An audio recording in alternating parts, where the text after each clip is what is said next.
We take a look at Marist head coach Brian Jordas in his 16th season. Austin, he's had a ton of success with the Red Foxes. He is a face of the MAC. Yeah, premier coach here in the MAC on the women's side. Just a remarkable career since he's gotten to Marist. And he's from up there. He coached at Our Lady of Lourdes High School before going over to Marist. Truly a remarkable career that he has had for the Red Foxes. And he has the Red Foxes, John, right at the top of this conference yet again. Sort of a down year last year, but back again towards the top of this conference. Looks calm, cool, and collected tonight. I respect the casual pink polo. Obviously, Iona celebrating breast cancer awareness here at the Heinz Center. Take a look at the Iona huddle. They'll be head coached by Billy Chambers, who's in her 5th season. As the Gales, you'll see returning with a familiar starting lineup, Austin, which we'll touch on. Coach Chambers gets Triana Clay back today after missing a couple of games. Head coach Billy Chambers once again is going to use her youthful starting lineup as well with the veteran defensive leadership of Clay to try and pull off the upset here at the Heinz Center. Yeah, should be a great matchup here today. We're getting ready. Looks like Iona coming onto the court now, getting ready for tip-off. I think an interesting thing will be how Triana Clay plays tonight. She had double-digit points against Marist last game, but she's missed the past 2 games. So interesting to see how she plays here tonight. Marist, one of the best and most efficient offensive teams in the conference, as Fitzpatrick first jumper, a long 2-pointer, knocks home. Good look right there from Fitzpatrick. Gets Marist on the board early here. Iona looking to respond. Marist, the #1 shooting team in the conference, shooting 52.5, 42% as a team, excuse me. Clay drives baseline, double teamed, pass tipped away. Loose ball is going to find the hand of Rebecca Hand. She is all over the court for the Red Foxes. Long outlet to Duffel. Good recovery from Abiola. Now the Red Foxes will reset. Fitzpatrick drives by Justice. Can't make the layup. Fortunate bounce for Iona there. Gales still looking for their first shot. It was a nice move there by Fitzpatrick. Just couldn't finish at the rim. Iona taking it the other way. Right place, right time.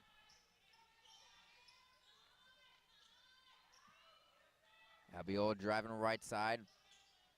And good help once again from Fitzpatrick. 2 straight possessions. Iona helping off to Joya. And then Justice entry pass to Eggleston's picked off. Grace Vanderwhite. That's going to lead to a traveling violation called on Alana Gilmer as Vanderwhite was leading the fast break. I think it was a good chase down right there from DeJoya to almost sort of cause that travel. I think she heard footsteps behind her.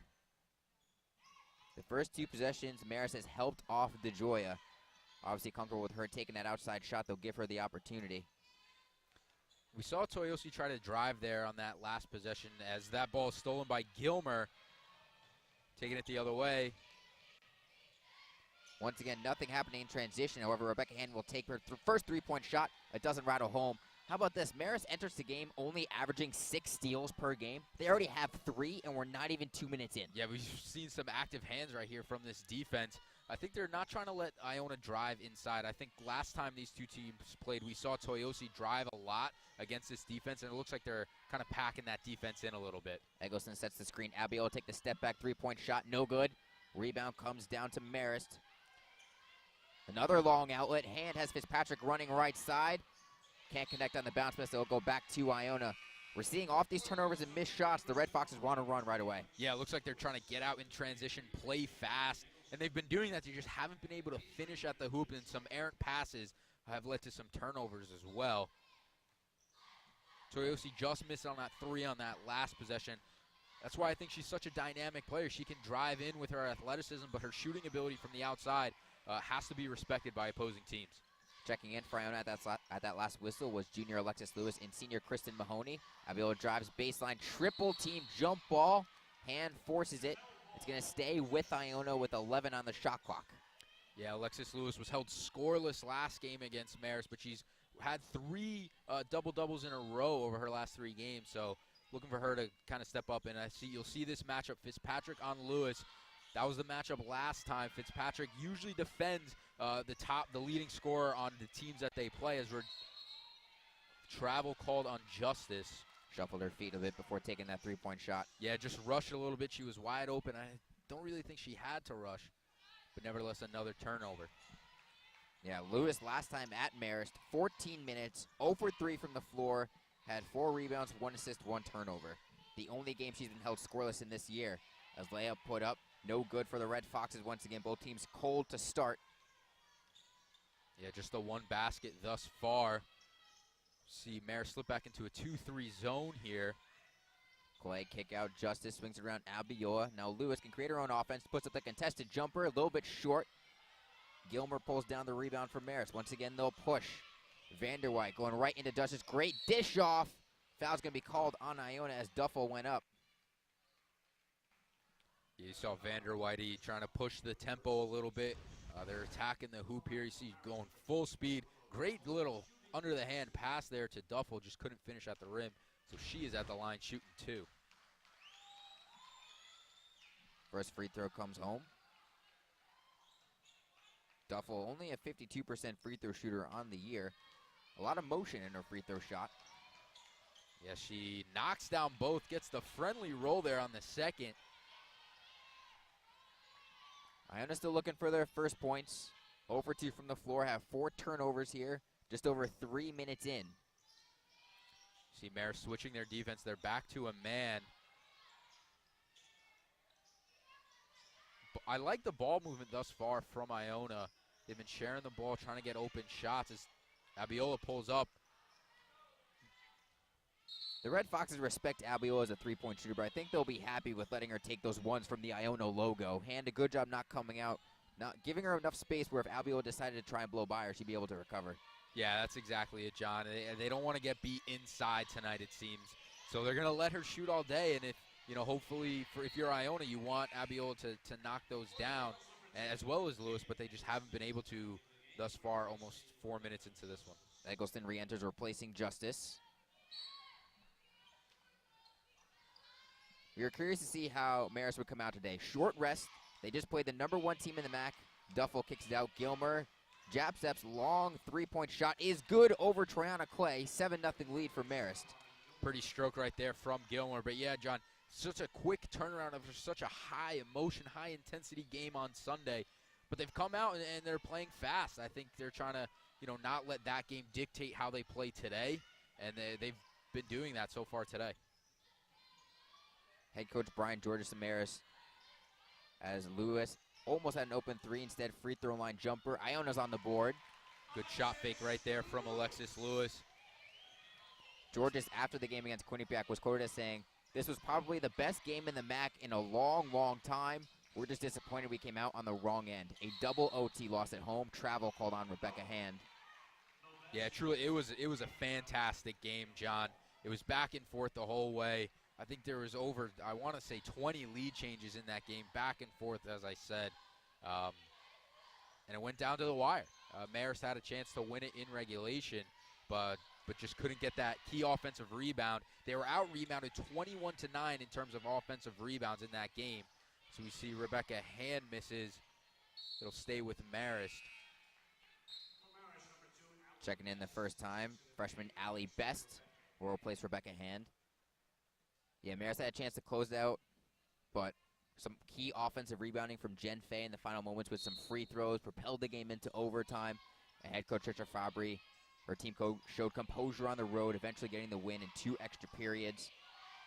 Yeah, I mean, and it was a packed house there at McCain Arena, their highest attendance thus far this year. It was loud, but that's what good teams do, John. They're composed down the stretch. As we see Vanderwijk drive through the lane, gets the bucket.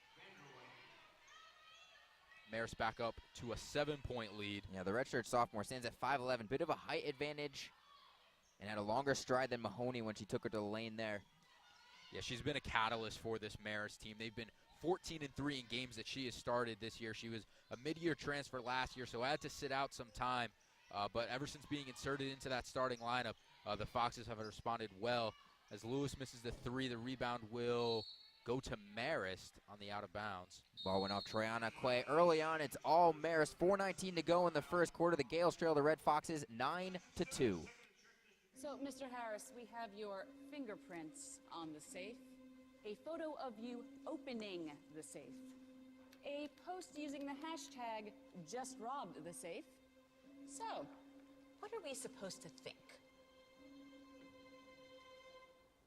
Switching to Geico could save you a bunch of money on car insurance. Excellent point. Case dismissed. Geico, because saving 15% or more on car insurance is always a great answer.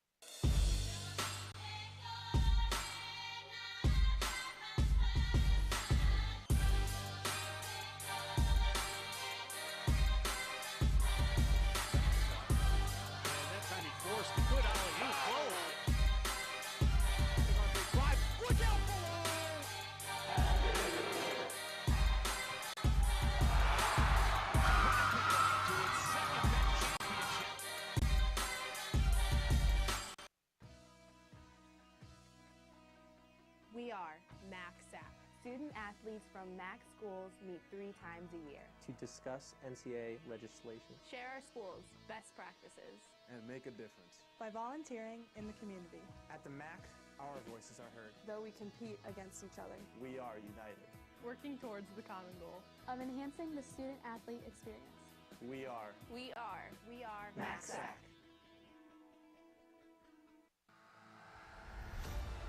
Champions will advance to Columbus for the women's Final Four. It's a great defensive stop there by Gray. And she hits it. A two-point.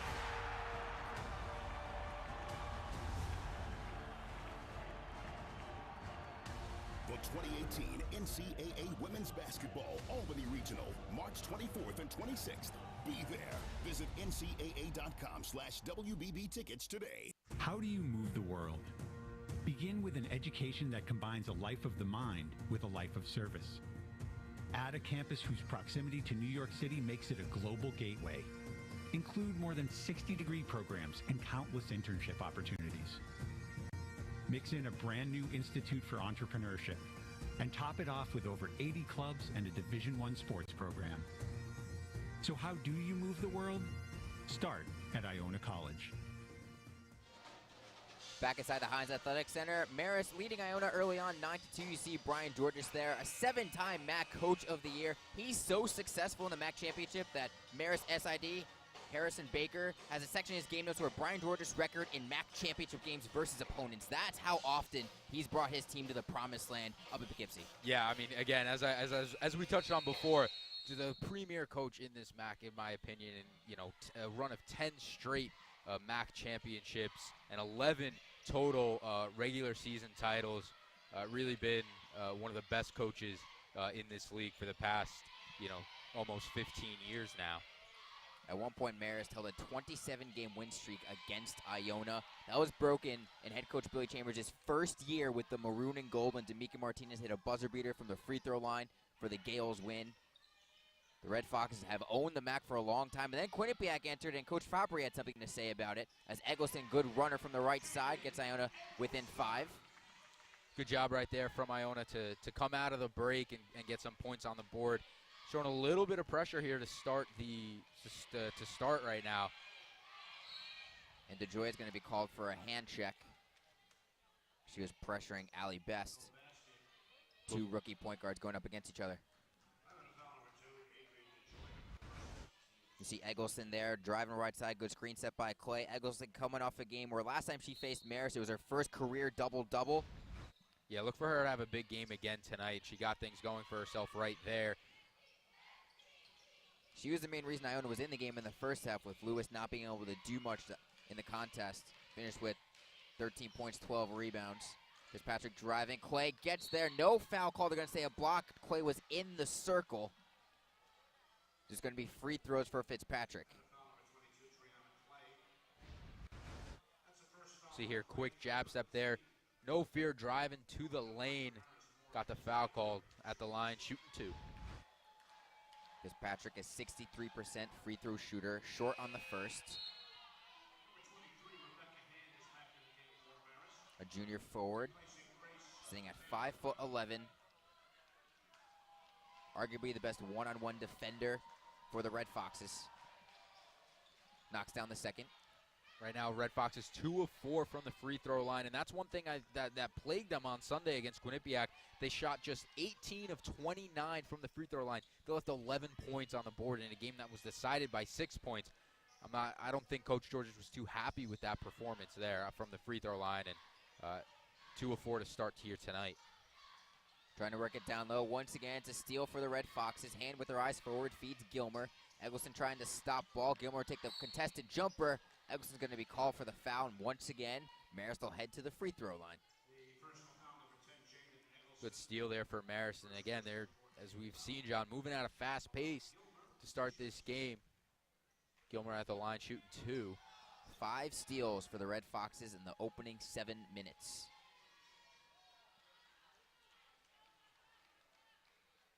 You mentioned Marist's free throw problems against Quinnipiac. One player for the Red Foxes who has no problem from the free throw line is Rebecca Hand. Earlier this year made, I think it was 52 straight free throws. Yeah, 52 straight. At one point was shooting 94%. She's back down to around 93%. Oh, God forbid 93%. I know. It's just a tad short of automatic from the free throw line. And I think that's big for your team. If you have that one player who, you know, if she gets fouled or gets hit while she's shooting, that, you know, she'll go to the line and you're very confident in their ability to knock down those free throws. Lewis from the elbow. That's a tough jump shot. Nice taking that one over Louisa Henningsdaughter. Yeah, nice pull up there from Lewis. Leading Iona with 4 points, 2 of 4 from the field to start. They're going to call, once again, a hand tech on DeGioia. The Iona bench wanted a foul on Gilmer for the screen, but the hand check came first. You see, that was actually on Best able to turn it around. You saw Henningsdaughter trying to come over and help, but Lewis, after being held scoreless in Poughkeepsie, has 4 here in the first quarter today. And Iona already has committed 5 fouls, so it will be free throws for the final 2:29 of the first quarter for Marist. And DeGioia with 2 personal fouls. She'll take a seat on the bench. Amelia Motts is entering. Kristen Mahoney will take the point guard duties. Best knocking down those 2 from the free throw line. The freshman has seen a lot of playing time this year as a freshman. Primarily that first person off the bench for the Red Foxes. Averaging just 6 points, but shoots nearly 40% from 3. Jaden Eggleston, possibility for a 3-point play. Eggleston and Lewis both have 2 baskets for Iona. Yeah, that's twice we've seen Eggleston drive to the right on that baseline and put up a shot. Good move right there and got it to fall. Going for the conventional 3-point play. Knocks down the free throw. George just went up to the official asking, was she late getting there? Was Fitzpatrick late getting there? They're saying yes. The motion was already up. She was in the air when Fitzpatrick got underneath Eggleston. So that's sorry, it was a blocking call. Down low. Henningsdaughter has the ball stolen away by Eggleston. Yeah, Henningsdaughter was wide open. Great close out there from Eggleston. She's been playing really well these past couple minutes. Iona's made their last 3 baskets. They trail by 5, just under 2 minutes to go in the first quarter. Best switches on to Motts, and Motts will draw the foul. A lot of fouls here to start the game, and I think that's, you know, I think that both of these game plans going in were, you know, they appear to want to drive inside and get those looks inside, and that's leading to a lot of, you know, grabs and hand checks, and as we saw, a couple blocking calls. Once again, a mid-range turnaround jumper for Lewis is good. She's 3 for 5 from the floor here in the early going. That's just pure. Gale's back within 3. Yeah, that's just pure confidence from Lewis. That's twice we've seen her in that mid-range, as you said. Just pull up, no dribble, just turn around, shoot the basketball, got him to fall, and now she's trying to cause some chaos on defense on Henningsdaughter. Gilmer drives left side on Motts. Motts stays strong. Gilmer can't get to go off back iron. She pulls down the rebound overhand, Lewis does. Now Iona can tie the game with a 3-point shot. So the opening 5 minutes of this game, Austin, did not look good for Iona, trailing 9 too early, but defensive intensity the past couple minutes have done good things for the Maroon and Gold. Yeah, I think they've picked up the intensity since that media timeout, and it's got them in a 3-point game right now. Marist has not made a field goal in the past 3.5 minutes as Abiola drives left side, kicks out. Motts, long 2-point jumper. Good. Give Abiola the assist, and Iona within 1.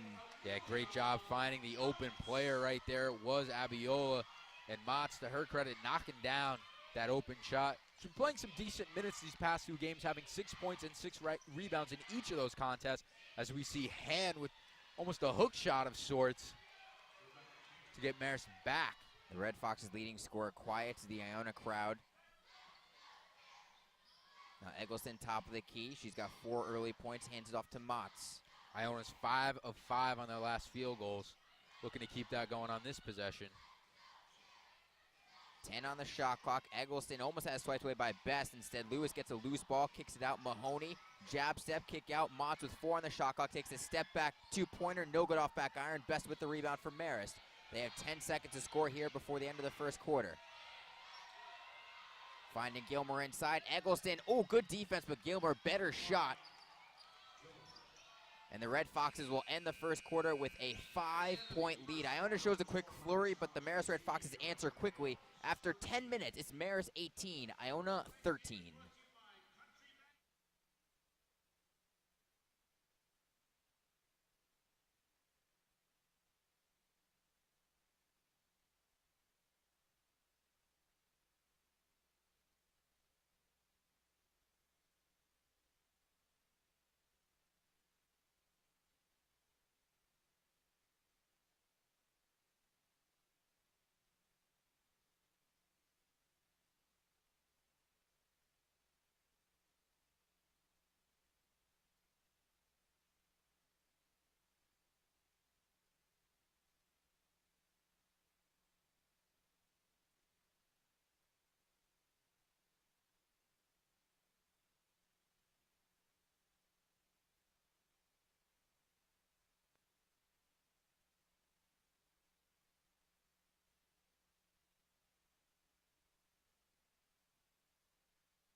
Back inside the Heinz Center, John Stanko, Austin Sladio bringing Iona versus Marist. Iona's home finale. We take a look at head coach Billy Chambers. Her record against MAC opponents. A ton of success. Obviously, not the win's not coming this year with this youthful squad, but a 10-game win streak against St. Peter's. You look at her overall MAC record, though, simply outstanding at 65 and 39. That's because of the fact she only had 2 MAC losses in her first season with the Maroon and Gold. That year, her first year with Iona, the team went 26 and 6.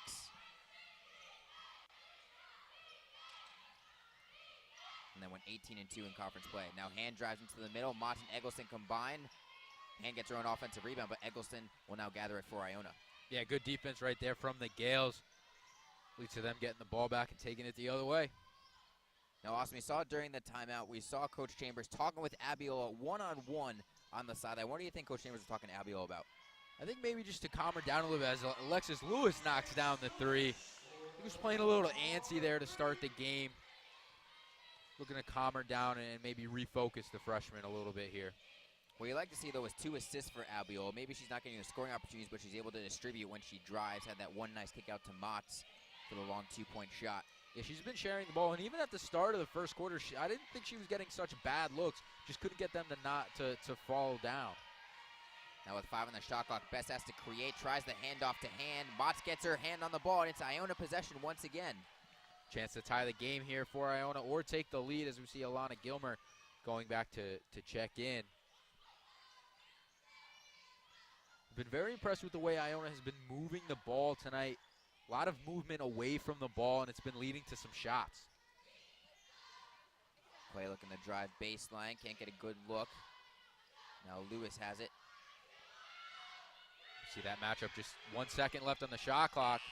And that's going to be a block shot clock violation. Team turnover on Iona as Gilmore re-enters for Marist and Abiola checks back in for Iona. I think maybe a little bit too much of sharing the ball there, but credit to the Marist defense, forcing them to not penetrate inside. You see Clay matched up with Gilmer as Duffel looks to drive right on Lewis, gets straight to the basket. Got position once on the post and able to lay it in. Yeah, freshmen just used their size there to get around Lewis, led to the easy lay-in. Marist has led since the jump. Iona's gotten within 1. Score currently 20-16. Lewis with a quick 9 points on 4 of 6 shooting. She missed her first 2 shots, but since then has made 4 straight. Just 5 seconds on the shot clock. Clay's going to take a contested 3-point shot, well short. It's going to go out of bounds, so it'll be Marist possession. Yeah, the defense for Marist has really tightened up here to start the second quarter. They're packing that defense in, not allowing Iona to get inside. And that's led to 2 possessions in a row where that shot clock has gone down less than 5 seconds.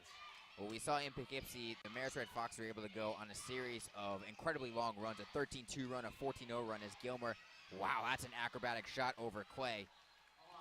Alana Gilmer, probably the best shot maker and just pure playmaker for the Red Foxes, the ability to create her own shot. She showed it right there. Yeah, I think she's one of the more underrated players in the MAC. I mean, she's been averaging 15.9 points in MAC play. As Eggleston with an acrobatic shot. She's been MAC Player of the Week 1 time, but has put up 27 points in a game twice this season. So they really get a lot of offense out of Gilmer. Duffel's jumper left well short. Fitzpatrick, though, the offensive rebound. New shot clock for Marist. Now Fitzpatrick takes the open 3. Well short again, but again an offensive rebound for the Red Foxes. Yeah, the first rebound, I thought it was great positioning for Fitzpatrick as Hand gets fouled inside. She'll go to the line to shoot 2, whereas we mentioned shooting about 93% this season. You see Fitzpatrick short there on a couple jumpers. You got to wonder if those are just tired legs naturally playing a double overtime game. Last time against Quinnipiac, 4 different players, I believe, played over 40 minutes. They only rotated 7 players throughout the entire game. Yeah, it's a slim bench for them. I mean, they dress about 9, but as you said, against Quinnipiac, only 7 players got in. It was the starting 5 that we've seen here today, and then just Best and Henningsdottir off of the bench. But so far, they've come out playing well, and they've been running up and down the court, trying to push the tempo. And on the defensive side, as we see Clay just can't finish it there at the hoop. It was a good look, just couldn't finish. Able to get past Vanderwhite. We see this motion offense of Brian Georges. They're going to keep running, try to create some space and create some shots. Hand might have had Fitzpatrick. She drives in, misses, rebound Abiola. They're going to push it the other way. As Mott's on the wing, drops it off. Now Anna will reset it with 20 on the shot clock. Trailing by 6. Defense is ramped up for Marist here in the second quarter, and a travel violation called against Clay. 7th turnover of the game for Iona. Yeah, just rushed a little bit there was Clay.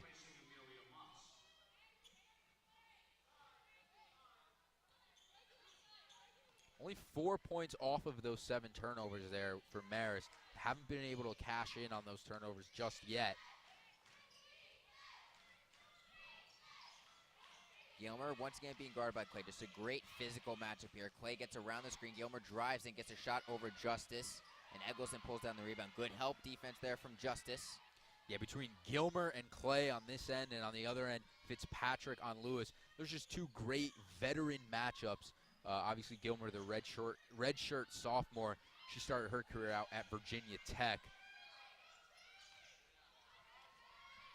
Now with 10 on the shot clock, Clay trying to drive on Gilmer. A strong kick out. Justice, 3, great closeout, but Justice gets her own rebound. Take the long 2-point shot, no good. Eggleston, the offensive rebound for Iona.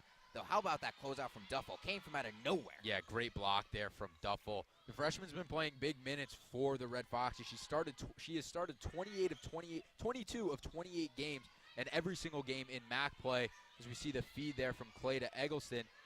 She drives with the right hand, just can't get the roll. It was a good move there, really athletic move there from Eggleston. You have to love the confidence Eggleston's playing with. 7 points, 3 of 4 shooting.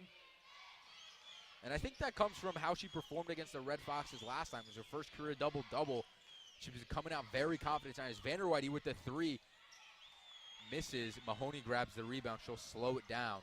Iona's made just 1 of their last 7 shots. Meanwhile, Marist has missed their last 5. So both teams have gone cold. There's a lid on both baskets right now. Iona hoping to break it here. Trailing by 6, just about 4 minutes to go in the second quarter. Yeah, the defense has been really strong on both sides, and that's led to that scoring drought. See, Abiola's going to drive, kick it back out to Eggleston. Eggleston, long 3-point shot, no good off back iron, hand with the rebound. Lewis is going to check at the next whistle for Iona. They need her offense right now. Yeah, they're getting. Gilmer drives, pull-up jumper over Justice, and it rattles home for Gilmer. And it's an 8-point lead for Marist.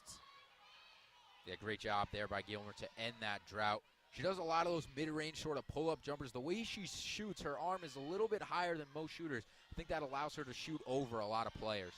Saying it's 6 feet tall. A very athletic forward. Iona hasn't scored in about 4 minutes. Long swing pass, Abiola open 3. That'll break the drought. Abiola, her first points of the game. Great pass there from Clay across the court. And Abiola knocked that down for her first points of the game. Cutting inside, Fitzpatrick, the runner. Justice, the rebound. Great defense there from the freshman on Fitzpatrick to force an errant shot there. Marist shooting 40% from the floor, but they've only made 1 of their last 7. It feels like Marist should be up by more than 5, but the Gales are right in this game because their defense has been strong. Yeah. Abiola wanted it once again from Clay. Instead, she'll take the pull-up jumper, a bit short. Strong box out there from Duffel to prevent Clay. Now pushing it is Vanderwhite. Dish, Gilmer in transition, Marist for 2. Yeah, great job there by Marist. They had the 3-on-1 advantage. And was able to, Vanderwhite, great job hustling, pushing the pace, and then dishing it out to Gilmer. We've yet to have our media timeout. There's been a long, extended period of continuous play here, testing the endurance of all the players. Now Abiola, got Vanderwhite in the air. Now we'll take the runner in the paint, can't get it to go. Hand the rebound for the Red Foxes. Is running with Gilmer. She'll pull up for 3 if Iona gives it to her. Clay closes out. Now Vanderwhite has Gilmer open for 3 from the right side. No good, Abiola, the rebound. Gales fortunate, they did not scramble well in transition there. Left a wide open 3-point shooter. Yeah, I mean, lucky there for Iona that it was an errant shot. Good job by Abiola pulling down the rebound. Mahoney wisely looking to slow things down here for Iona. They've been out on the floor for a while. Clay spins left side, creates space in the paint. Clay finishes for 2. Great job there by Clay, finishing at the rim in traffic to get Iona back within 5. Just about 1:15 left. And the ball is going to go out of bounds, and that's going to bring us to our media timeout in the second. 1:12 to go before halftime. Triana Clay, with her first basket of the game, gets Iona within 5. Marist leads 28-23. The only thing that I've always thought my whole life is to give everything I have and be the best that I can be. We are all touched by cancer in some way. Donate to the KL Cancer Fund. Be a part of finding the answer, finding the cure. This is win-win for all of us working together.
I'll talk. Gregory is our winner. Congratulations. You're going to go home with an Applebee's gift card. And Terry, Cheshire Flag.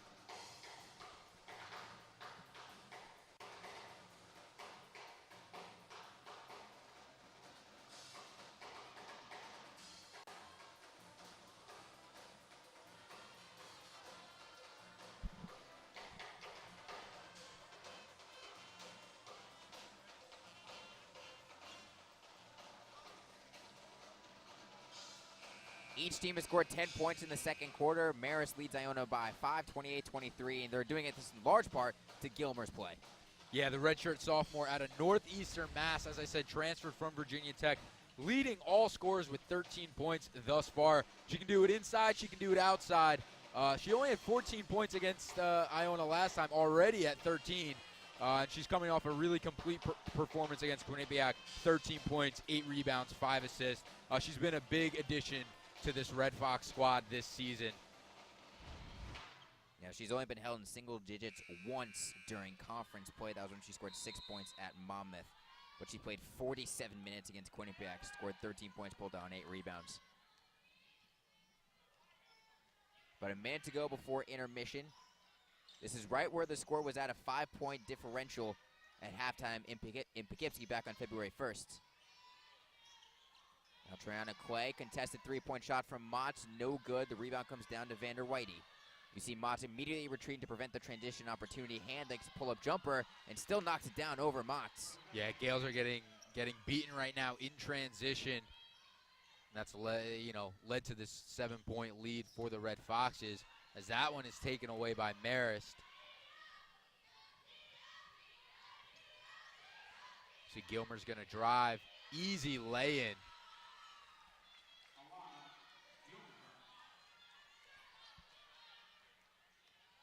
Iona can hold for the last shot here. 10 seconds to go. Clay left side. Kick out. Eggleston. 3-point shot, no good. Lewis trying for the offensive rebound. With 2 seconds left, can she get a shot off at the buzzer? It is good. They'll take a look at it at the monitor, but it should be 2 points for the maroon and gold.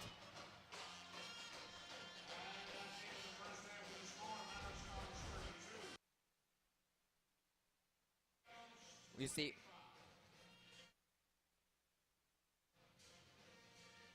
Lewis putting it in at the buzzer. Mahoney and Clay giving her a high five. So once again, it's a 7-point lead for the Red Foxes as we head into intermission. 32-25 the score at the Heinz Center.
Halftime at the Heinz Center, Marist leading Iona 32-25.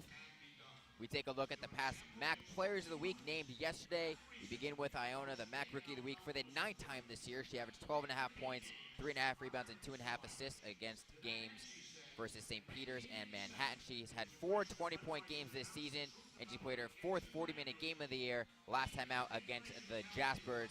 You look to the left side there, Victoria Rampado, a front runner for MAC Player of the Year potentially. She just broke Niagara's all-time scoring record against Monmouth last week, where she scored 27 points. She now has 1,756 points in her career entering tonight's game against Canisius. She has 13 double-doubles on the year, which ranks 2nd in the entire conference. And we take a look again at the MAC standings. There is one game in action tonight. Canisius is battling Niagara in the Battle of the Bridges. But you take a look here, Quinnipiac will enter the MAC tournament as regular season champions for the 4th straight time. They've had no problem with the bullseye on their back. Some crucial games are coming up, though, that may affect seeding this upcoming week.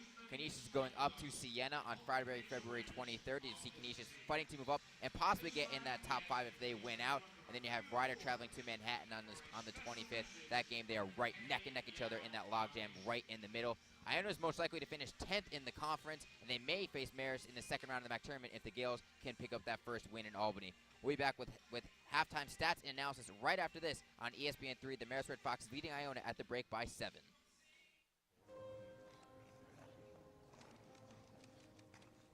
Oh, that's lovely. So graceful. The corkscrew spin, flawless. His signature move, the Flying Dutchman. Poetry in motion. And there it is. I know what it is, the battle for your life, like so many people in this country are doing. And I feel blessed by the Lord to have been given an opportunity to be a part of making a difference. It's Coach on Al's all of us mission in the MAC to stop and sexual vision assault. To was get in the way before beat anything cancer, happens. to get a fund friend home. research, to make a It's on difference for the us to people not use fighting demeaning it, to language. serve And to the not blame the underserved, victim. to It's help on those us to that look out for couldn't each do other. it To not themselves. look the other way. It's on us to stand up. To step in and take responsibility. It's on us. It's on us. It's on us. It's on us. All of us at the MAC to stop sexual assault. Learn how and take the pledge at itsonus.org. Didn't have the resources. If you just helped alongside us. She wanted to lift up survivors. She wanted to make people feel like they mattered. Outside of the research and all, it creates an awareness, education for all the people that are here and all survivors and people battling cancer. You can see incredible hope. You can see incredible validation. This is my fight, and I appreciate you fighting with me, standing alongside me and helping me. We are going to find a cure, and the KO Cancer Fund is doing that. This is win-win for all of us working together. I don't know anybody who hasn't been touched by cancer. Please donate to the KO Cancer Fund. I believe we can make a difference. If you can throw, You can throw. You can shoot. you can shoot. If you can swim, you can swim. If you can run. You can run. For everyone at Canisius, Fairfield. Iona. Manhattan. Marist. Monmouth, Niagara. Quinnipiac, Ryder, St. Peter's. Siena. If you can play in the MAC.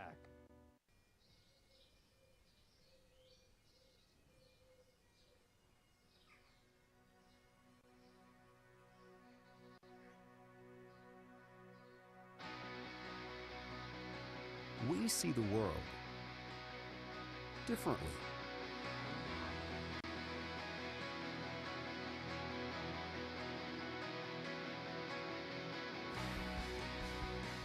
Where some see challenge, we see opportunity. Where others see problems, we see potential. We create rather than copy. We lead rather than follow. We set the bar high today, and tomorrow we will set it higher.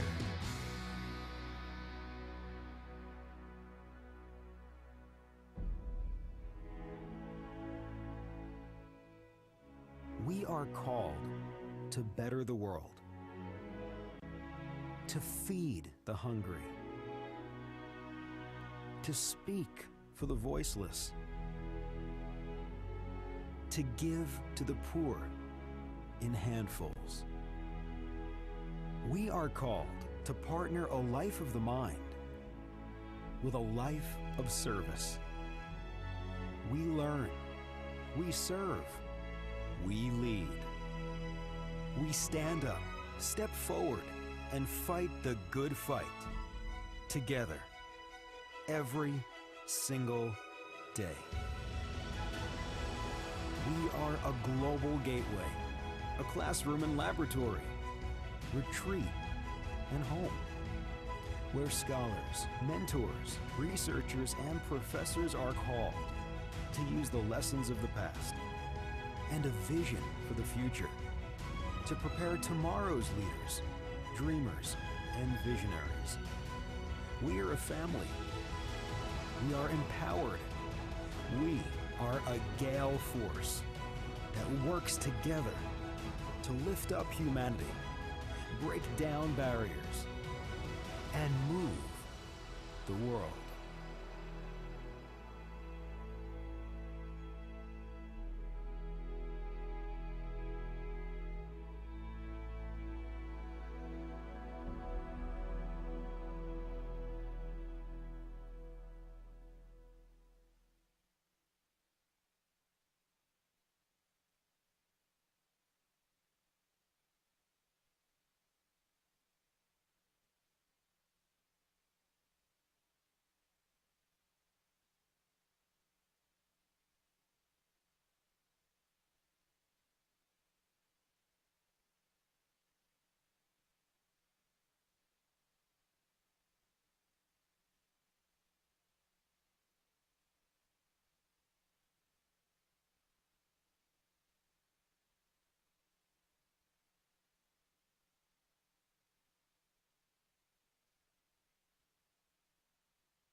(32-25), Marist leads Iona. Austin, let's take a look at some of the first half stats.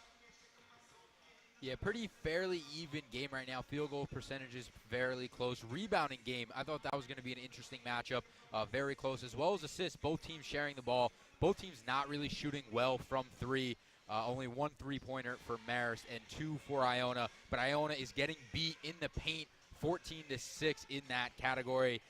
Marist doing a great job of driving inside on this Iona defense, and it's been leading to easy points. Not shown there. 10 free throw attempts for Marist, only 1 for Iona. Austin, some of the first half highlights.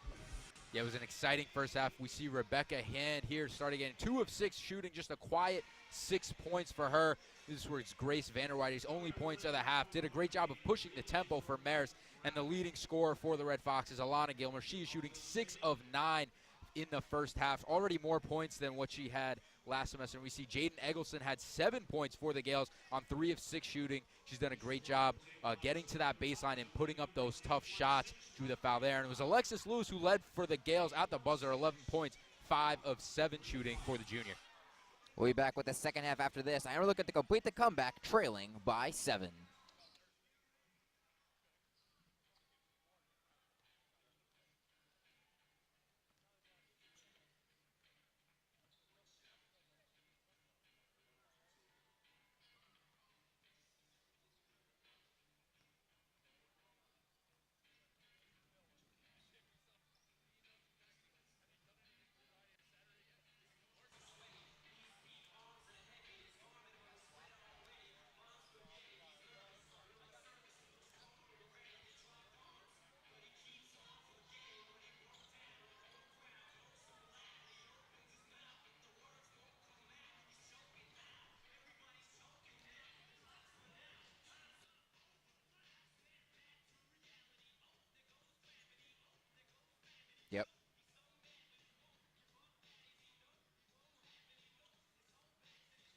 Yeah, absolutely. So we're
back inside the Heinz Center. Iona trailing Marist by 7. We take a look at other action happening around the MAC today. Just one other game.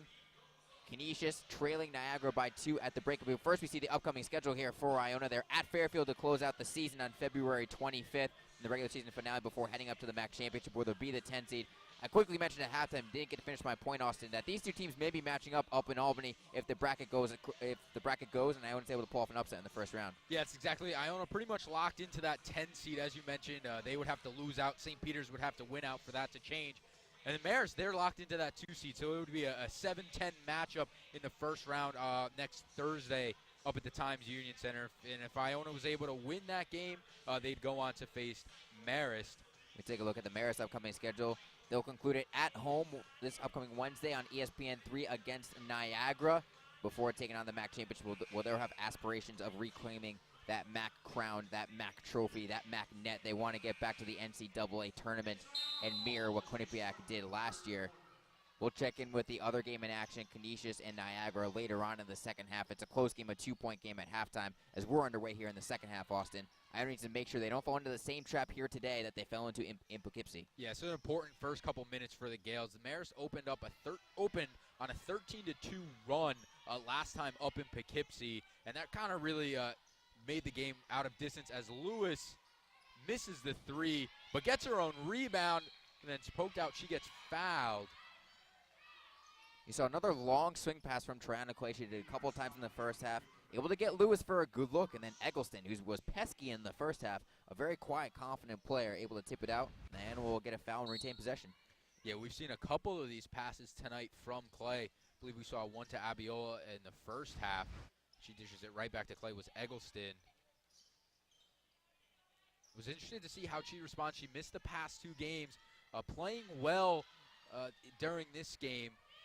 Maybe not the offensive production, but in terms of passing, as Hand misses the shot. I think she's been big for the Gales, as that ball will stay with Marist. It'll go off Abiola's hands. So Vander Whitey will enter it for the Red Foxes. Fitzpatrick driving in.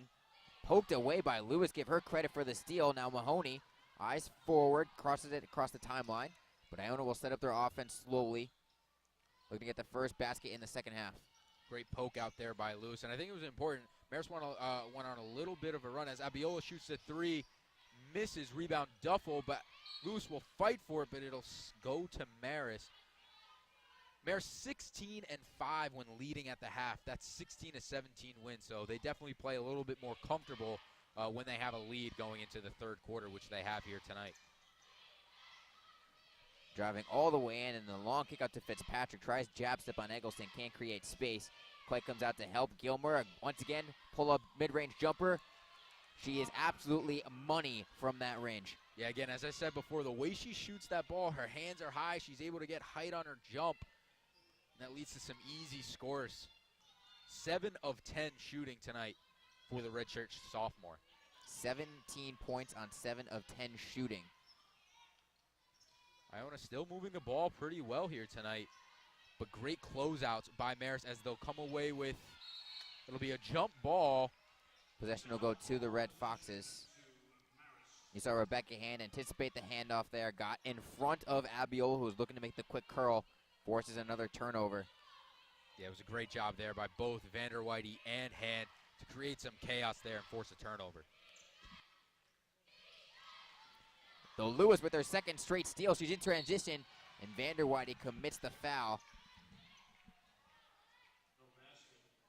Nice job there by Lewis. I think if Iona could maybe get some own turnovers and get out in transition, as we see here, just a great anticipation of the pass. And not a bad foul there by Vander Whitey. Probably would have led to some points for Lewis. It would have been a clear path foul in the NBA. However, they don't have that in the collegiate game. That's right, John. Lewis, step back baseline jumper over Duffel. Can't get it to go. Another offensive rebound for Eggleston. Gales will reset. Great job there by Eggleston to pull down the rebound. She has 4 here tonight. Quay forced into a bad spot by Duffel. Now with 15, Abiola will try and create. Instead dishes it back out to Iona's lone senior Mahoney. Gives it back to the rookie. Very strong on the three-point shot. Bricked it off the backboard. And now Abiola, though, as a defender. Oh, she can't tip it away. Hand able to catch it on the deflection. Almost looked like a cornerback in football right there, John. Just tipped it right into the hands of Hand, who recovered. And Duffel, great pump fake on Eggleston. Got her in the air, but can't convert. It was a great move right there by Duffel. Just couldn't finish at the hoop. Iona's still looking for his first points of the second half. Just over 3 minutes in. They missed their first 4 shots. See the matchup of Vander Whitey and Abiola, 2 of the quickest guards up on each other in this game. Great post move there by Clay, but it's blocked by Duffel. Duffel, good job keeping her hands up tall and straight. Clay was trying to draw the foul. Gilmer, miscommunication there. It's going to be a backcourt violation. I think she thought Fitzpatrick was going to come around top of the key for that three-point shot. Yeah, it was a good chase down there by Vander Whitey. If she didn't get there, Lewis would, and that definitely would have led to some easy points. 9-point game here. Gales looking for their first points of the half still. Justice checked in for the first time in the second half, replacing Abiola. It looks like the Gales are going to go a little bit tall here. They feed it into Justice. Great post move and just couldn't get it to fall. Rebound, Eggleston. Another offensive rebound, her third of the second half already. Yeah, she's been all over the boards, not just this half, but all game. That's her 6th. Motts feeds the rookie, gets it back to Alexis Lewis, driving baseline. Duffel's there to help, contested mid-range jumper, no good. And in a massive bodies, Lewis somehow comes down with it, able to escape it, dribbling baseline, kicks it back out to Motts. Clay has position in the paint over Duffel, can't get it to go. Marist able to scramble defensively, not allow any points there despite multiple opportunities. Hand trying to make Iona pay with a 3, can't get it to go. Bit of helter-skelter play here from both teams. Yeah, very fast-paced back and forth. Somehow on that last possession, Iona came away with that rebound. I thought that was firmly in Vander Whitey's hands, but somehow it got into Lewis's hands. Eggleston trying to drive on Gilmer. Marist is just stout defensively, not allowing any easy cuts for Iona. Justice once again trying to work in the paint, can't get it to go. Vander Whitey, the guard, gets into the mess in the paint with a rebound. Now Gilmer finds Hand cutting out Fitzpatrick. Wide open look for a 3, well short, but gets the cut inside, instead dishes it to Hand. We're going to have a foul called. The basket did not go in. We're going to see if the foul was called on the paint, on the entry pass, not on the shot. We'll take a break here from the Heinz Center, sort it out what the official call was. So with 4:57 to go in the third quarter, Iona still held scoreless here in the period, trailing by 9.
ball hit the rim. The shot clock did not reset.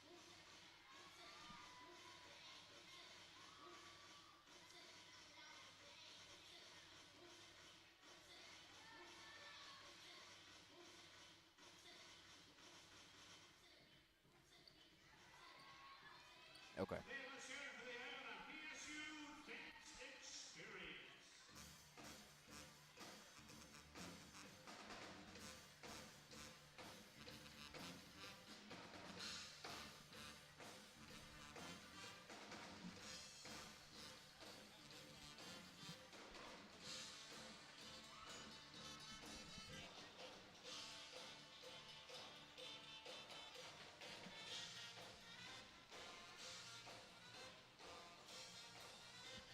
You see Toyosi Abiola there, been held in check today, just 3 points, but a fantastic rookie campaign. I think we can compare it to one of Iona's all-time best in Joy Adams. You see here through 27 games, both of their rookie seasons, Joy Adams in her freshman campaign with the Maroon and Gold won a MAC record 12 Rookie of the Week accolades. You see 9 there for Abiola. The 3-point field goals per game, the biggest differential. How about the rookie at this point? Joy Adams averaging a double-double in her rookie season with the Maroon and Gold. Austin, she was one of the best players to play for this entire Iona program in its history. Yeah, and I think Abiola's looking to continue that lineage of great Iona women's basketball, and she's done so thus far as Justice just takes it out of Duffel's hands, and Motts will bring it the other way. Joy Adams currently playing overseas in Spain as well as fellow teammate Marina Lizarazu. Joy Adams graduated 2016, Lizarazu graduated 2017. They played against each other a couple of games, so continuing the Maroon and Gold lineage overseas in Spain. Yeah, in addition to that, Marist with 2 players overseas as well. Tori Jarosz is playing over professionally in Israel, and Sydney Coffey is playing in Finland as that goes to Motts, the rebound. Another offensive rebound for Iona. However, they've not been able to convert here in the second half. 0 for 10 from the floor. Motts once again drives left side, goes up strong. They're going to call a blocking foul. So now Iona will look for his first points from the charity stripe. Yeah, I don't think Iona's been getting such bad looks this half. Just haven't been able to finish, and we saw that here with Motts. She's driving, almost able to possibly go for a 3-point play, but instead she's at the line shooting 2. Just a second trip to the free throw line for Iona today. She knocks down the first. Iona has held Marist scoreless for about 4.5 minutes. They've done their job defensively to keep themselves in the game. They just have to find some magic on the offensive end. Get some confidence maybe heading into the fourth quarter, be within striking distance. Yeah, hopefully those free throws there by Motts could possibly get them going. But this defense from Iona has been doing very well against this high potent offense of Marist as Vanderwide misses the lay-in, rebound Motts. And perhaps maybe some as Lewis for 3 knocks it down. Alexis Lewis for 3. I think this is an interesting stretch for Marist. Maybe a little bit of fatigue kicking in.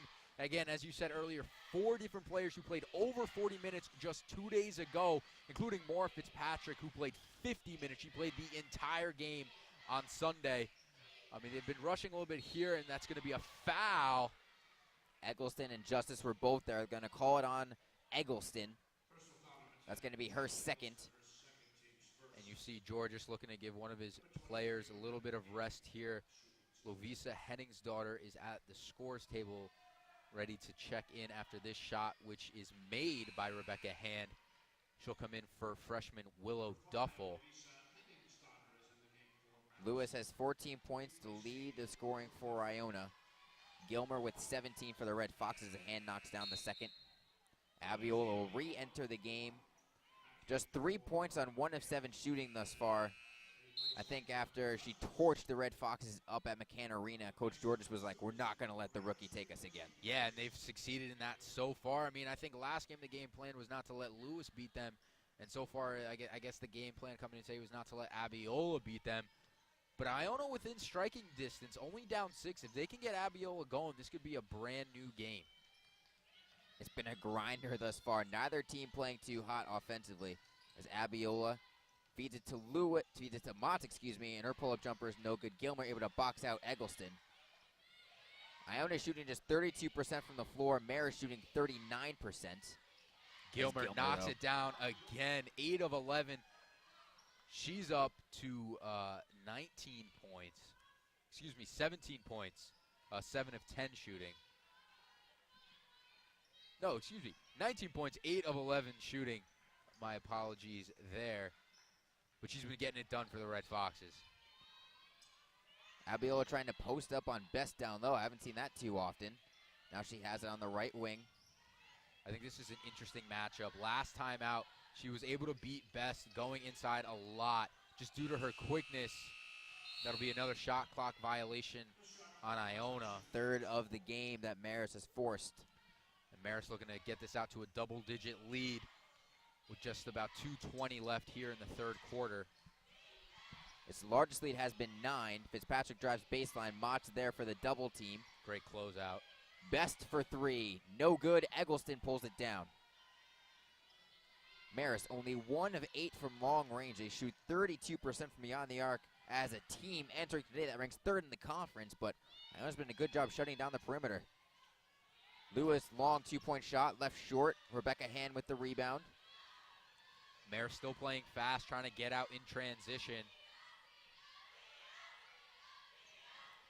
Defense, though, for Iona, aside from guarding Gilmer, has been pretty tight this entire game. Wide open 3-point shot. Again, won't fall for Marist.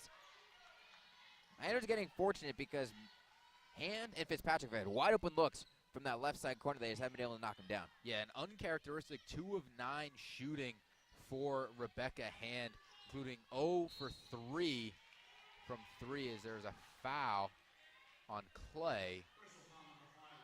No, it's actually going to be called on Marist. Henning's daughter is going to be whistled. Her first personal. 4th team foul.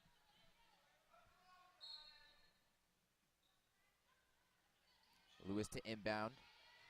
Clay trying to work it in herself. Kick out. The rookie goes baseline, gets into trouble, and is forced into a travel. So Henning's daughter commits the foul, but then makes up for it with great help defense on the baseline. Yeah, Abiola just too quick right there. Maybe too quick for her own good. Gets caught in a little bit of trouble underneath the basket. Yeah, I think she tried to stop on a dime and just fell forward a little bit too much. She was able, again, to get around Allie Best pretty quickly. Eggleston, another steal. 7th steal of the game for Iona. Eggleston trying to go coast to coast. Puts it up strong, no good. Gets her own rebound. Puts it up again. The rookie showing some fight now with 9 points. That's just determination right there from the freshman, taking it coast to coast, grabbed her own rebound, and then finished it at the 10. Henning's daughter for 3. That's short. Rebound will go out of bounds to Iona. Just about a 1.6 differential, as you can see there. Iona can really milk this clock down and perhaps with a 3 get this to a 3-point game going into the final frame. The teams have combined for 13 points in the third quarter. Teams combined to shoot 4 for 25. Yeah, Marist 1 for their last 8 of field goal attempts. Iona looking to get a high-quality shot here. Clay will look to post up and is blocked by Henning's daughter. Clay's been trying to get that post move where she's able to swing quickly with a quick pivot to get either that hook shot or that quick little underhanded lay-in, but Marist did a good job scouting that, keeping their feet in proper position. Yeah, I think just the height of Henning's daughter led to that feed inside that. Lewis, she puts it in. Just about 6 seconds to go here in the third quarter. Henning's daughter in transition, and that's a quick answer from Marist, and that's how the third quarter will end. So Iona goes on a bit of a run, but they'll enter the fourth trailing by 6. Marist trying to close it out at the Heinz Center, 40-34 the score.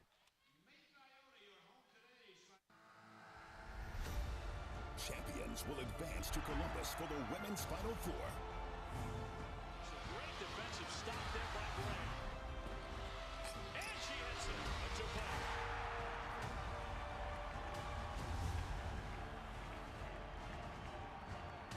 The 2018 NCAA Women's Basketball Albany Regional, March 24th and 26th. Be there. Visit ncaa.com/WBB tickets today. It's on all of us in the MAC to stop sexual assault. To get in the way before anything happens. To get a friend home safe. It's on us to not use demeaning language. and to not blame the victim. It's on us to look out for each other. To not look the other way. It's on us to stand up. To step in and take responsibility. It's on us. It's on us. It's on us. It's on us. All of us at the MAC to stop sexual assault. Learn how and take the pledge at itsonus.org.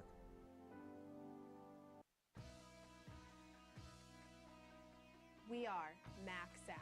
Student athletes from MAC schools meet 3 times a year To discuss NCAA legislation. share our schools' best practices, And make a difference. by volunteering in the community. At the MAC, our voices are heard. Though we compete against each other, We are united. working towards the common goal of enhancing the student-athlete experience. We are. We are MAC-SAC. So, Mr. Harris, we have your fingerprints on the safe, a photo of you opening the safe, a post using the hashtag #JustRobbedTheSafe. So, what are we supposed to think? Switching to Geico could save you a bunch of money on car insurance. Excellent point. Case dismissed. Geico, because saving 15% or more on car insurance is always a great answer. It's knowing that you will always compete against the best, while making you become the best that you can be. It's about joining a family with a storied history, where athletics and academics are held to the highest of standards. It's about creating the future leaders of tomorrow, all with the focus on one goal: graduation. It's the Metro Atlantic Athletic Conference.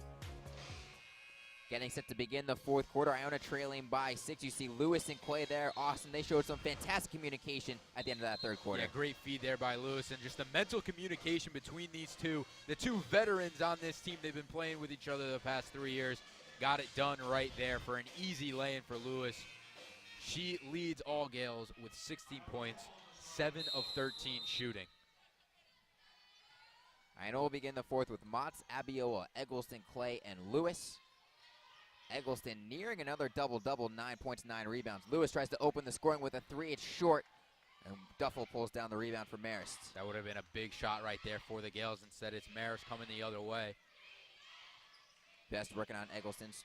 Long kick out to Fitzpatrick. The senior creates space against Abiola. Again, her three-pointer is short, but Vander Whitey the offensive rebound.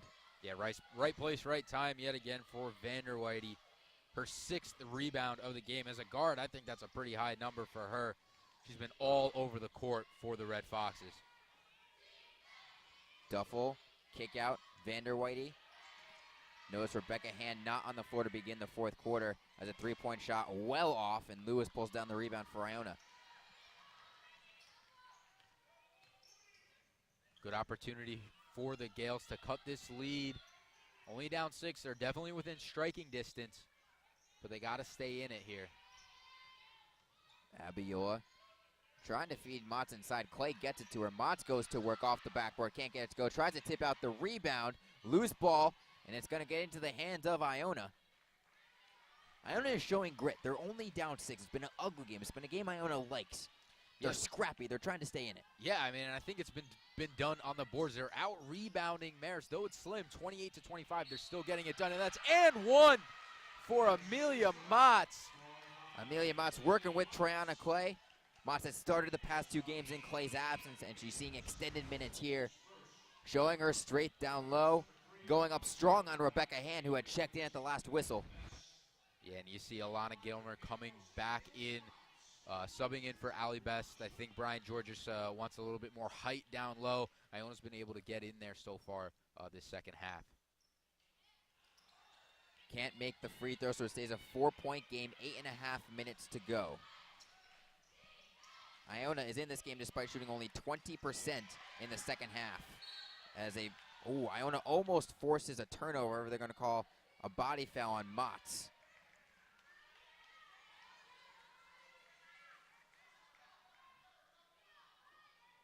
You see Rebecca Hand a bit, maybe got the wind knocked out of her. She'll stay in the game. Motts' first personal foul. Yeah, both going for the ball. Just bumps her a little bit on the side was Motts. That was the foul. As Vander Whitey dishes it out to Fitzpatrick. She again can't convert, and that'll be a foul. On the floor. It's going to be called on Eggleston. And that's going to be her third personal. So first bit of foul trouble today. Yeah, that should be interesting going forward. She's been playing really well for the Gales. Hopefully she can sort of tame that foul trouble and stay in the game for her team. Hand spin move on Abiola, goes to the paint. Can't get the layup. Ball's going to go out of bounds off the hands of Vanderwide, so it'll go back to the maroon and gold. Once again, a chance to make it a one-possession game. This team is playing very tough tonight. Only just 4-point lead for the Red Foxes. Eggleston will go to the bench. I suppose head coach Billy Chambers doesn't want her picking up her fourth with still the majority of this fourth quarter to go. Mott's long swing pass picked off by Fitzpatrick. Immediately read the play. Mott's trying to get it to Lewis, now hand. Feeds it off to Gilmer. That time Gilmer hit nothing but air.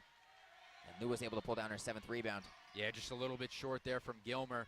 Just her 4th miss on the day. Can Iona get something working offensively? Make this a one-possession game. Make Marist maybe a little bit nervous.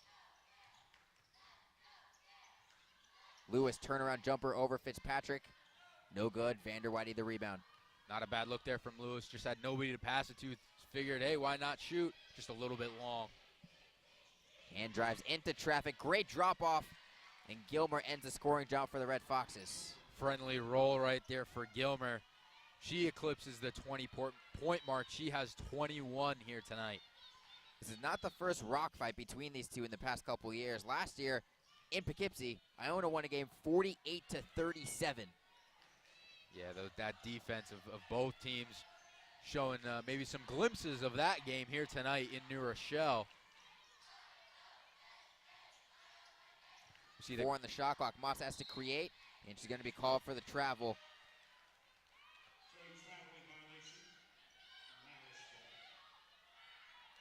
See both benches into it. Crowd starting to get into it. I think we're in for a good finish right here, John. I would agree with you, Austin. I would agree. As Abiel almost had the steal, though Hand able to push it in. Drop off to Gilmer once again, and this time she'll be fouled. Be fouled by Triana Clay. But this could be that point in the game where if Marist can get to the line and get some of those easy buckets, they could start chipping away at this game. Gilmer at the line, shooting 2. We'll see Eggleston checking back in. As Gilmer misses the first. Gilmer is shooting 9 of 13 from the floor. Doing some quick math on my calculator here. She's shooting 62% from the floor. That's pretty solid. Yeah, she's been having a great night. The rest of her team is shooting 21% from the floor. Yeah, she's been the catalyst of this offense here tonight. Been shooting the ball really well. She makes the second, gets this back to a 7-point lead. Yeah, the rest of the Red Foxes 6 for 28. Gilmer has kept Marist in the lead from the get-go, now with 22 points. Justice creating space, bit of a drop step. Eggleston, another rebound. She's in double digit for boards. The shot clock reset, and it should not have. So now they'll go over to the monitor and take a look. Great rebound right there from Eggleston. Kind of came out of nowhere and pulled that down, as you said, her 10th of the game. Just 1 point away from her second career double-double. Her first, as we mentioned before, coming up in Poughkeepsie against this same Marist squad. It's Eggleston's first double-digit rebounding game since at Marist. She also had 11 rebounds at home against St. Peter's. See here, she just slips around Gilmer to pull that down. Wisely kicked it back out before the stoppage of play. 4th double-digit rebound in the game for the rookie. All 4 of them, have now come in conference play. Abiola into the paint, kick out Lewis, open 3. Can't get it to fall. Eggleston once again fighting. She's absolutely everywhere. I thought that was a really good sequence by the Gales. A nice catch and shoot by Alexis Lewis, just a little bit short, but there is Eggleston yet again pulling down the rebound, just jumping over Willow Duffel and Alana Gilmer to come away with it, and she is fouled. Rebecca Hand called for the personal. That's her 3rd. I think it's an important possession here for Iona to get some points. Haven't scored in the last 2+ minutes, but it's taken away. Then a foul. Rebecca Justice tried to get the steal back after committing the turnover. Quick stoppage as she gets up slowly. Maybe knock the wind out of herself a bit. Tirana Clay is going to check back in, replacing Rebecca Justice. Who's here? Two freshmen going at it. Justice just trips. Iona going to put on a bit of a press. They try and force some turnovers. Yeah, it should be interesting here. I think we saw last time against Manhattan, they kind of broke that press and got some easy shots. But thus far, this trap right now from Iona working out. But there's Rebecca Hand. Alexis Lewis had the first block. The second one, though, she's going to be called for the whistle. Mott's put Iona in a dangerous spot, going for the steal against Hand. If you get that steal, great. However, if you don't, it leads to a predicament where it's a 2-on-1 mismatch in the paint. Yeah, not the person you want to foul if you're the Gales. Again, the free throw percentage for Hand is just off the charts as she knocks down the first.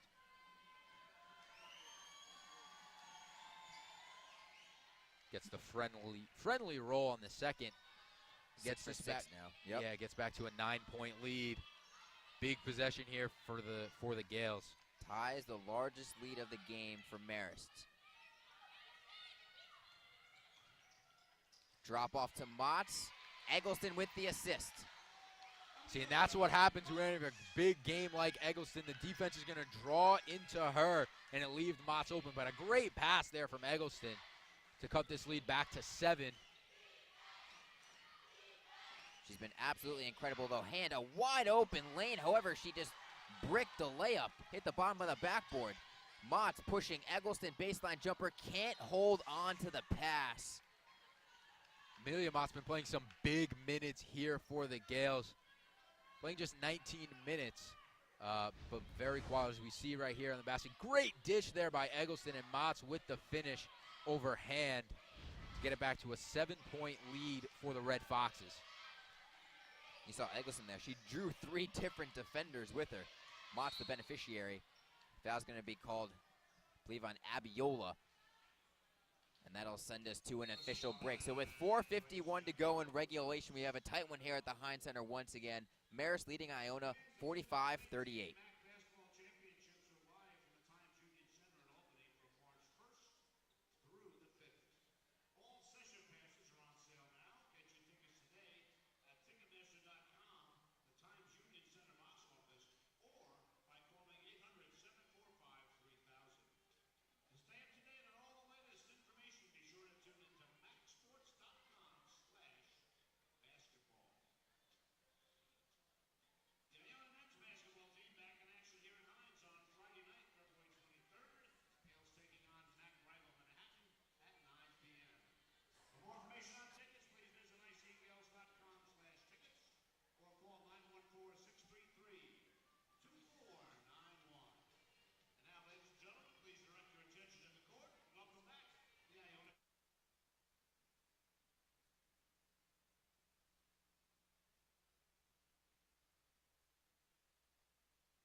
John Stanko, Austin Salado, bringing you the conclusion of Iona versus Marist.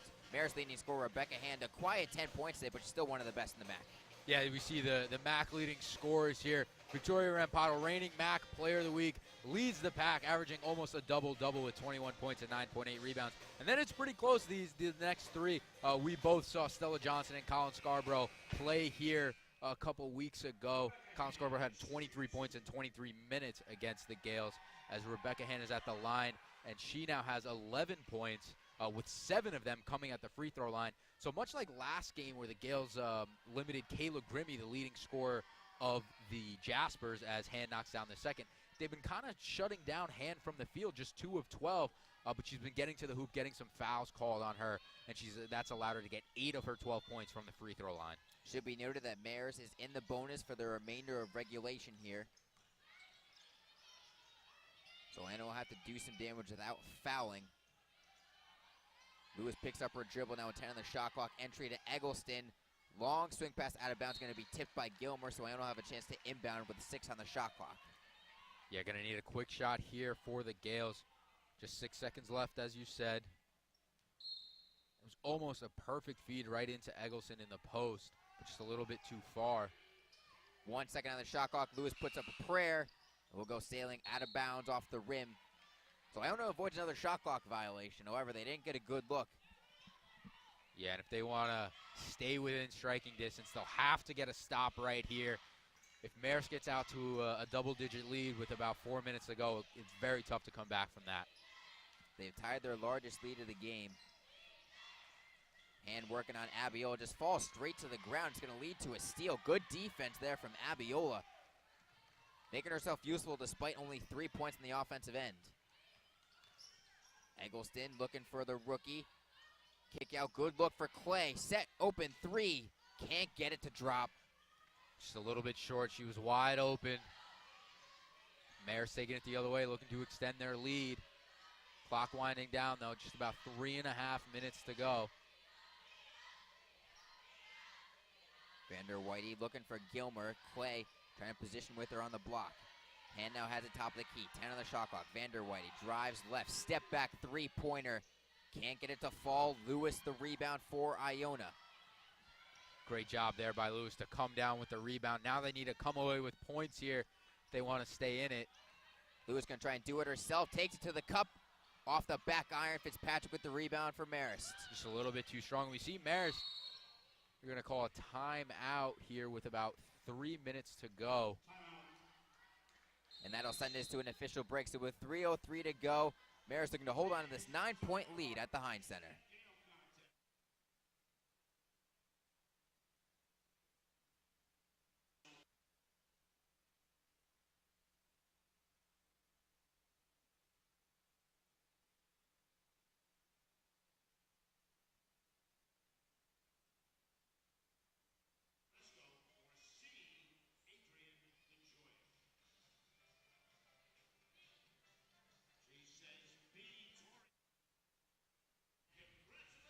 Don't want me to hold up a shirt?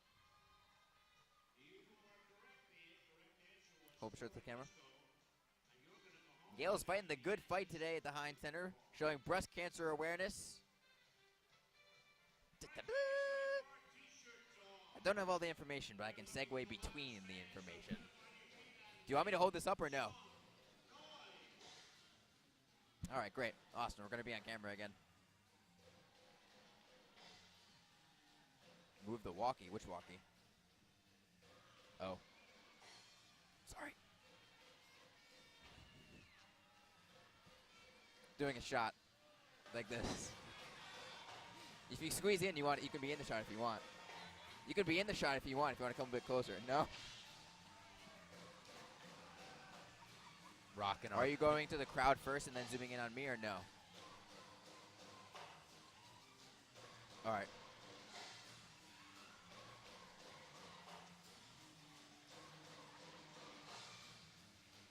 Now this is the awkward thing. Do I look at the monitor because I know the camera's on me? Do I look at the camera?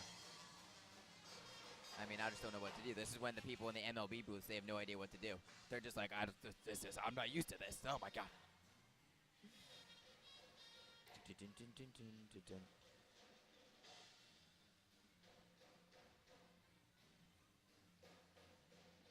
Can I throw in rough and rowdy reference? It's been a rough and rowdy matchup here at the Heinz Center. A lot of punches being thrown, not a lot landing. However, one team's going to just eke out a win. I could definitely make that work. Steve has no idea what I'm talking about.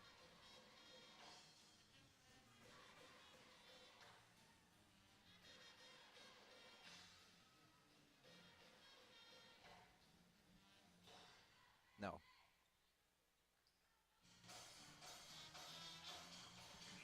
Plenty of pink at the Heinz Center as Iona's trailing Marist by 9, but it's Breast Cancer Awareness Day. The marketing team putting things together, including these fantastic shirts. Fight like a Gale. The Gale's fighting the good fight today, showing breast cancer awareness. I see Austin Slaughter there with a fantastic pink tie as well.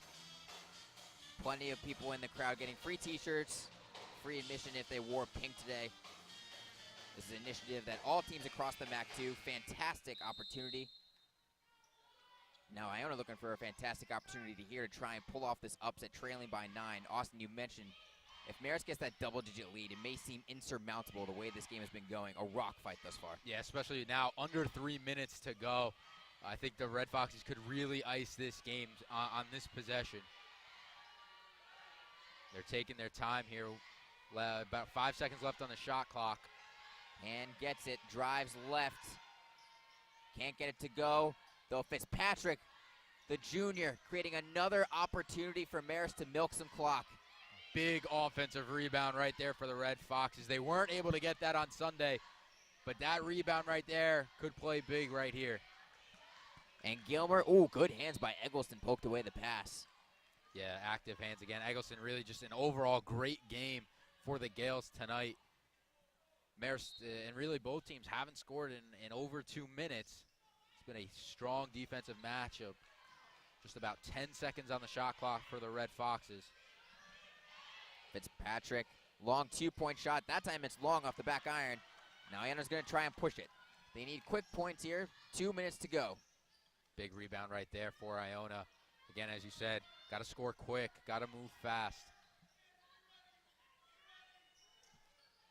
Just swinging it around the perimeter. Not a lot of motion from Iona. Clay trying to position up on Duffel. Nothing happening. Now with 9 on the shot clock, can make him down to Abiola. Mott's going to drive inside into traffic. The floater, no good. Eggleston punches it out of bounds. They're going to say it sticks with Iona. 3 on the shot clock. Great job right there by Eggleston. Gets the possession back.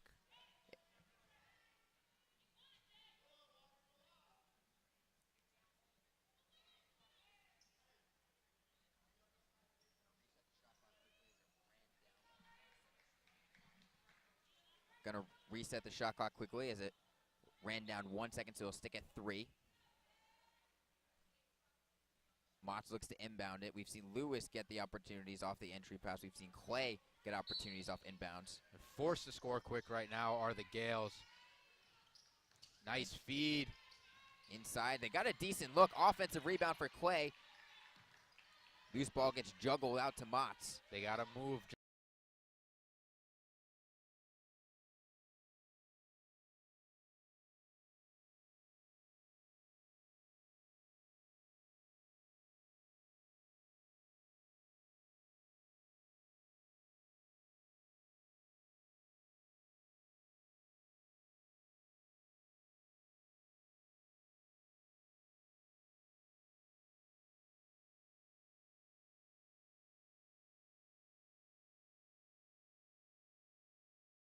Her 5th trip to the line and her 9th shot.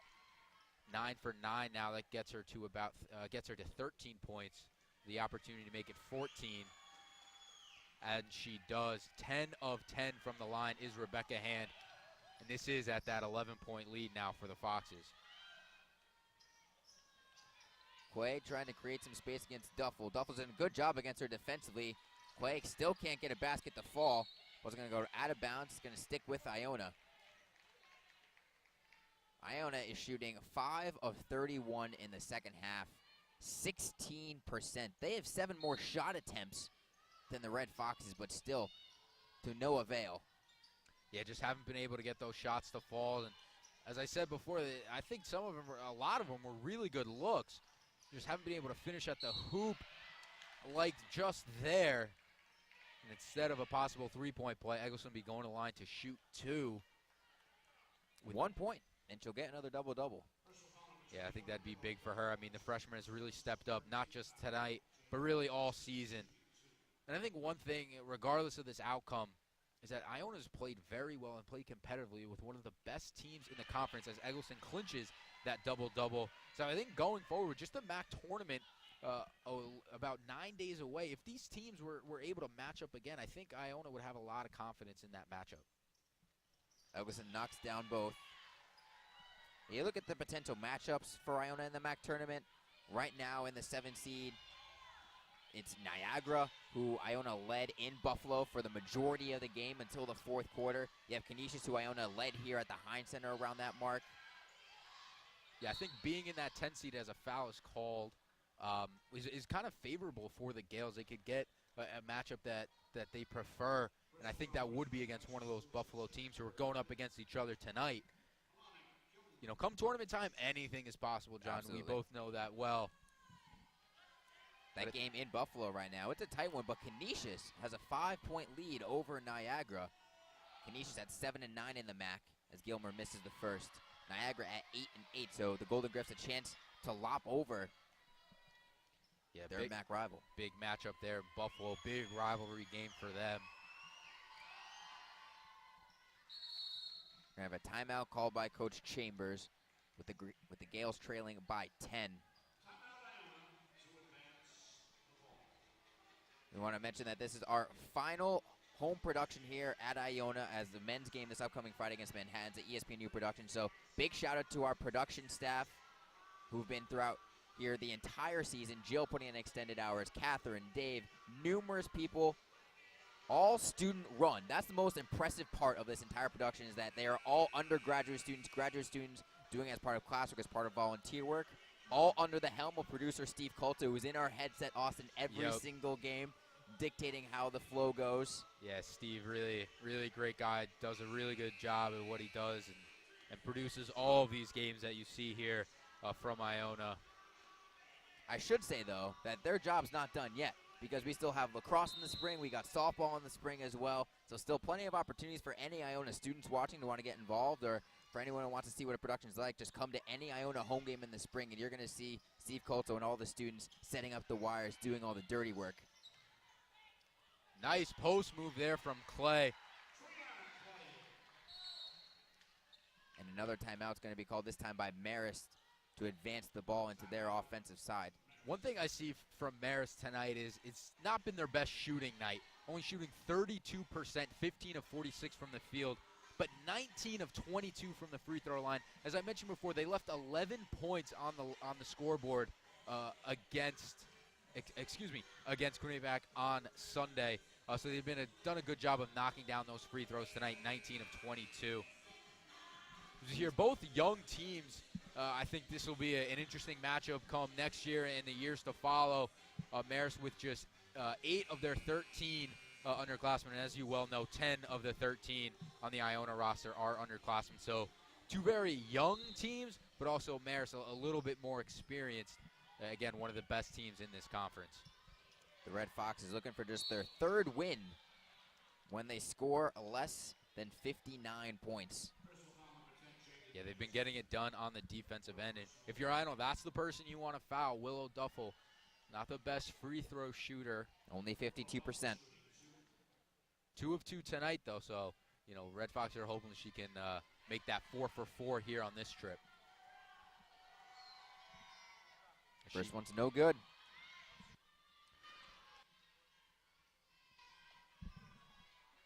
Foul trouble for Iona. Eggleston has 4. Lewis has 3. The only foul trouble for Marist is hand with a trio, as Duffel knocks down the second. Another timeout's going to be called by Iona. Iona 1 for their last 8 shooting from the field. I think they're going to have to get a really quick shot off here on this possession. I think that's what head coach Billy Chambers is trying to draw up, is a quick shot. I think they're going to possibly look for an open shot outside for either Lewis or Abiola. or they may feed Eggleston or Clay inside and let them work on the post. You saw Clay finally get that post move she wanted. Iona's last offensive possession. Clay just 2 of 11 from the floor, though has played 36 minutes, all matching up against Gilmer for the most part. Lewis has been held in check a lot in the second half. 16 points on the day to still lead Iona in scoring, but it's been Eggleston who's been the motor, now with 11 points and 12 rebounds. Yeah, she's been all over the floor, and we've been saying it all game. Really a big-time performance for her tonight. 35 on the game clock. Iona needs to move quickly. Eggleston dribbles into a double-team kickout. Triana Clay for 3. It's an air ball. Eggleston tries to get the rebound. She does, but her foot is out of bounds, so it's going to go to the Red Foxes. Georges calls another timeout. Going to be a 30-second timeout. As checking in is going to be Allie Best. Yeah, get some better free throw shooting there out for the Red Foxes. Marist will close out their season at home on February 24th against Niagara. I'm excited for that matchup. You have Alana Gilmore versus Victoria Rampado, 2 of the best post players in the entire conference. Yeah, and that was a game back in January we played up in Buffalo where Fitzpatrick, Gilmer, and Hand combined for, I think, 62 points as we look around the MAC. Just that one other game, Canisius with a 10-point lead with about a minute 50 to go. Again, a big rivalry game up there. Canisius looking to hold on in the waning minutes. That game up in Canisius. Sarah Hendricks started at 17 points. Maggie Halfdan, her daughter, with 15. Victoria Rampado with 14 and 8.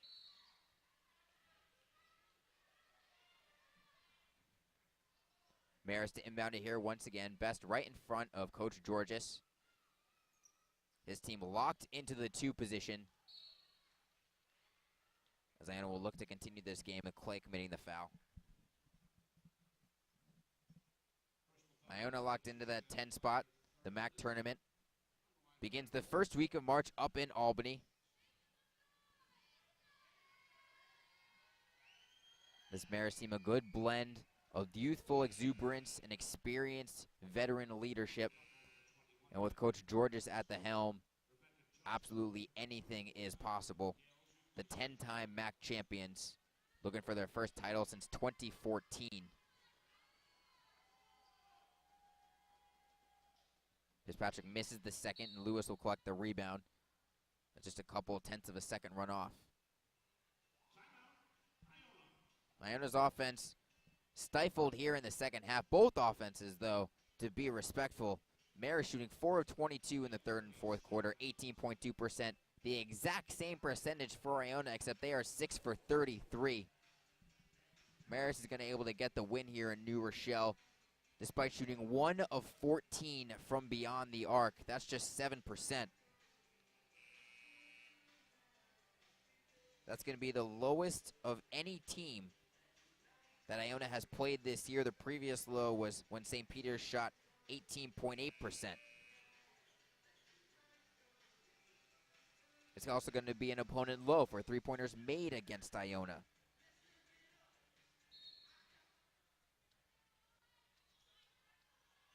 Lewis inbounds to Justice.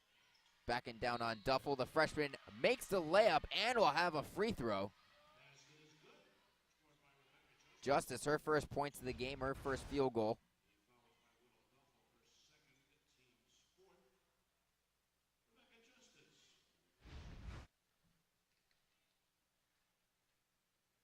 Justice, one of the more improved players for Iona this year, expanding her post-move repertoire as well as that surprising sweet jump stroke. Now Fitzpatrick dribbling around, able to get it to Duffel, break the Iona press. Eggleston doesn't want to foul out, but she will. She'll commit her 5th.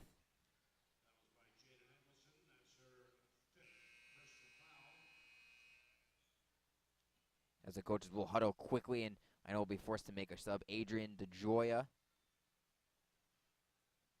Going to see her first minutes in the second half. Alexis Lewis. She's got 9 rebounds today. Last game out against Manhattan, she became number 10 all-time in Iona rebounding history. Now she's vaulted up one more spot to 9th. one of the more sneaky rebounders in the MAC. He's 1 rebound shy of a double-double today. Earlier this year, Lewis crossed the 1,000-point career point plateau. She now ranks 16th all-time in Iona's scoring history with just under 1,200 points entering today. Easily surpassed that mark with 16 points on 7 of 18 shooting as Iona calls their final timeout a full timeout with 15.2 seconds to go, trailing by 9. Coach Chambers using all of her timeouts and all of these seconds as teaching moments for her young team in case any of these experiences may come up in the MAC tournament or in years to come. Should also note, Alexis Lewis has been absolutely dynamic off the bench. She's been a spark, and because she loves to come off the bench, she loves to see what her team's energy is to start the game, what the opponent's defense wants to do. She leads all players who are eligible for the 6th Player of the Year award in numerous categories, including minutes per game, overall minutes played, field goals made, 3-point field goals, points per game. She's been absolutely dynamic. However, the one player who's really stood out today, the player of the game, is Alana Gilmore for Marist. 23 points on 9 of 13 shooting, doing it from long range with 1 3-pointer. Down low, working in the post against Eggleston, showing her the post moves. She also got 2 rebounds. She's played 36 minutes. The steady hand for Coach Georges. Working in transition, working in the half court. An absolute all-around player. Able to hit any contested mid-range jumper. She is the player of the game today for the Marist Red Foxes. 10 seconds remaining. Mott will take a 3-point field goal. It's going to fall into the hands of Duffel. Iona still looking to foul. Lewis does foul with 3.8 seconds left.